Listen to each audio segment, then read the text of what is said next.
जब भी आप ब्रज में भ्रमण करने के लिए आओगे तो कान्हा जी की लीलाओं का ही आनंद लोगे, क्योंकि कान्हा की लीलाएं तो अनंत हैं। कहते हैं ना, हरि रूप अनंत हरि कथा अनंता।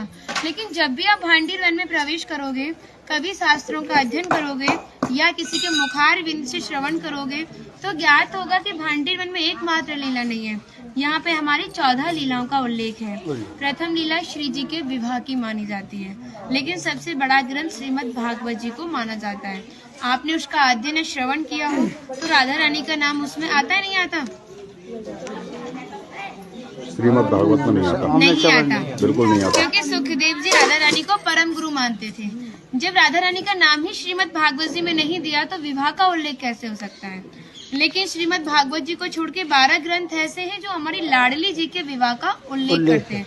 लेकिन जिस भांडीर वट के नीचे आप खड़े हो, इसका श्रीमद् भागवत जी के 10वें स्कंद के 18वें अध्याय में 22वां श्लोक कि बृहंतो बाहि मानस्य 4 यंत्रस्य गोदनम भांडीरकम नाम बटम जम्बू कृष्णम प्रोग्राम, यानी वृक्ष द्वापर युग में बहुत विशाल था, 4 योजनों में फैला हुआ था। इसकी जो सीमा थी वो 15 किलोमीटर में थी, तो इसको पंचकोशीय वृक्ष के नाम से भी जानते थे। कान्हा जी इन्हीं की शाखाओं पर चढ़ के यमुना मैया को आर पार किया करते थे। मान्यता है कान्हा जी की जो 9 लाख गाय थी, दोपहर के समय इसी वृक्ष के नीचे बैठ के विश्राम करती थी। तो माता जो भी माखन, मिर्ची, रोटी इत्यादि प्रसादम में रख देती थी, सभी ग्वाल वाल एकत्रित होकर दोपहर का भोजन करते थे। और भांडीर वन में सबसे बड़ा विशेष पर इसी प्रसादी का बताया गया है, क्योंकि आप कभी किसी विवाह में जाते हैं तो बिना अन्न प्रसादी के नहीं आते। आप तो लाडली जी के विवाह स्थली आए हो। यहाँ पर जो दुर्वासा मुनि थे, जो दूब घास होती है उसी का रसपान करते थे। ब्रज की गोपियों ने इसी वट वृक्ष के नीचे उनको 56 प्रकार के व्यंजन खिलाए थे। यहाँ पर राधा कृष्ण में मल्ल युद्ध हुआ था, उसमें ये तय था कि जो भी हारेगा उसको भंडारा करना होगा।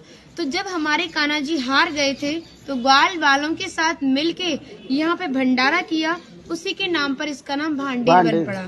यहाँ पर ब्राह्मण पत्नियों ने भी कान्हा जी को भोजन प्रसादी खिलाई है, और ठाकुर जी ने ब्रजवासियों से ये टुकड़े मांग के पाए थे, तभी नाम दिया था इसका मधुकरी। मांग के पाना मतलब मधुकरी। तभी शास्त्रों में ब्रजवासियों को अपना हृदय बताया और कहा कि जब तक ब्रजवासी की कृपा नहीं होगी, ठाकुर जी की कृपा बहुत दूर की बात है। यानी सर्वप्रथम ब्रजवासी की कृपा होना बहुत जरूरी है, जब ही हमारे ठाकुर जी हमारे ऊपर कृपा करते हैं। हमारी राधा रानी ने स्कंद पुराण में इस स्थान के बारे में ये कहा था कि जो भी गुप्त वृंदावन आएगा वो मोक्ष को प्राप्त होगा। यानी भांडीर वन को ही उन्होंने गुप्त वृंदावन कह के संबोधित किया। तो कान्हा बोले, तुम इतनी बड़ी बात को कह रही हो, लोग पाप करेंगे और सीधे दौड़े भांडीर वन चले जाएंगे, क्योंकि आपने तो मोक्ष धाम ही भांडीर वन को कह दिया। तब हमारी लाडली जी ने कहा, नहीं कान्हा, मैं जिस पर विशेष कृपा करूंगी, जिसके प्रति मेरी भक्ति भाव दोनों सच्चे हैं और भक्त मेरी शादी में उपस्थित है, यानी आज से 5,500 वर्ष पूर्व आप इस स्थान पर थे।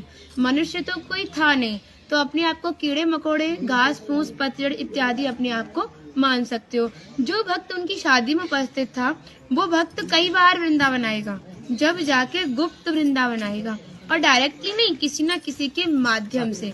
इस स्थान तक पहुंचने के लिए माध्यम का होना बहुत जरूरी है, और सारा श्रेय भी माध्यम को जाता है, क्योंकि माध्यम ही हमें ऐसे दिव्य स्थान पर पहुंचाता है। और जो भी भक्त भांडीर वन में प्रवेश करेगा, प्रवेश करने से जो कान्हा ने 14 लीलाएं भांडीर वन के अंदर की हैं, उनके दर्शन मात्र का फल प्राप्त होगा। और जो भी यहाँ की एक किनका प्रसादी पाएगा और एक रात्रि निवास करेगा, वो इस ब्रज गौलोक धाम से वैकुंठ गौलोक धाम को जाएगा, क्योंकि जो हमारे ठाकुर जी ने गौलोक धाम को इस 84 कोस में ही बांटा है। आप यहाँ पे जो भी दर्शन करोगे वो प्रकृति की देन के हिसाब से और मानव निर्मित दर्शन है, लेकिन आप गौलोक धाम में जो भी दर्शन करोगे वो ठाकुर जी के हिसाब से है। जैसे गर्ग संहिता के 6वें अध्याय का नाम है गौलोक खंड, आप उसका अध्ययन करोगे तो भांडीर वट का एक दिव्य वर्णन का अध्ययन करोगे। कहते हैं गौलोक धाम में ब्रिजा नदी के किनारे भांडीर वट है, यानी यमुना मैया का नाम ही गौलोक धाम में ब्रिजा है। तो यहाँ पर भी आप एक भांडीर वट के दर्शन कर रहे हो। कहते हैं लोकनाथ प्रभु जी ने कहा है कि अगर भक्त इस भांडीर वट का दर्शन कर ले, दर्शन मात्र से, स्पर्श की तो बात बहुत दूर की बात है, दर्शन मात्र से ही उसे दोबारा गर्भ में जाना नहीं पड़ता। यानी भक्त 84 लाख योनियों से मुक्त होके मोक्ष को प्राप्त करता है। बोलो राधे राधे। की जय। माता जी का नाम है इंदु लेखा, जो भगवान की राधा रानी की 8 सखियां थी उनमें से एक है ना। और कुछ मन नहीं कर रहा, कितनी तारीफ करें, वो है नहीं इसलिए बोल नहीं रहे, कृपा कारण स्टार्ट कर दिया। हम सब केवल बाजरे की रोटी खिला रही हो, तुम सच में राधा रानी हो। और ऐसा आशीर्वाद दो हम सबको, सच में ऐसा आशीर्वाद दो कि हमारी मैया भी, हमारी सब माताएं भी थोड़ा थोड़ा जिनसे ये मिलें।